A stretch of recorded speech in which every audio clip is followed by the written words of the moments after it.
Hello everyone and welcome to the Serious Table here at Hub 32, where I try to take a few minutes out of my day to be serious for once, just long enough to give you some pertinent life advice to hopefully help you through your day. My name's David and today we're talking about introverts, what it means to be one, and how to best live with someone who is an introvert.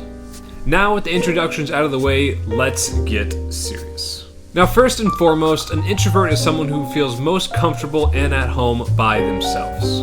Now, it's not to be confused with someone who's simply shy, which implies an apprehension or awkwardness when meeting or around new people.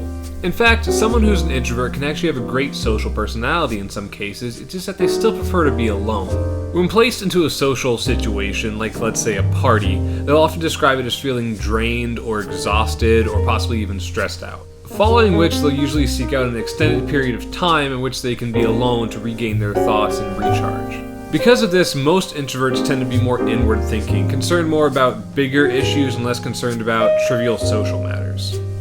Now, I speak from experience when I say that when it comes to living with someone who's an introvert, whether they're your friend or you're in a relationship with them, it can be very difficult for both parties, especially if you don't already know that the person is an introvert before moving in with them. But there is a few key things that you can do to make it easier for both parties involved.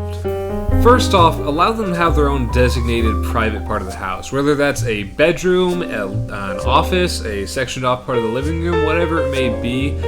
They need their own designated space, and when they're in this space, you have to let them be, and when they're ready to come out, they will.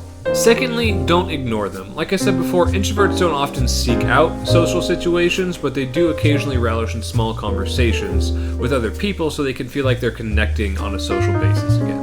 Understand that these conversations are usually not meant to be long, so try to feel out when the other person is getting uncomfortable and would like to return to their private area. Finally, and possibly most importantly, try not to force someone who's an introvert to become an extrovert, or in other words, someone who's a social butterfly. More often than not, being an introvert is a permanent part of their personality and can't just simply be fixed by being around people more often. So it's best to just support them and understand that this is who they are and that they're more than likely very happy with that. Now, if they reach out to you and ask for help in becoming more social, do it, but do it very slowly, and try to feel out for when they've reached their limit of comfortability. And with that all said and done, this has been the Serious Table, where I sit down with you every Monday and try to be serious just long enough to give you some pertinent life advice. This is a dog. If you like this video and would like to see more in the future, go ahead and hit that like and subscribe button so you don't miss a single video. Now you want to get down. What? Get up,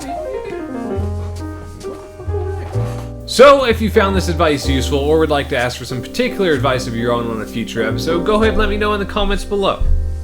And until next week, stop being so serious. Okay, so Disney was started by Walt Disney, the man, the legend, iconic figure in American history.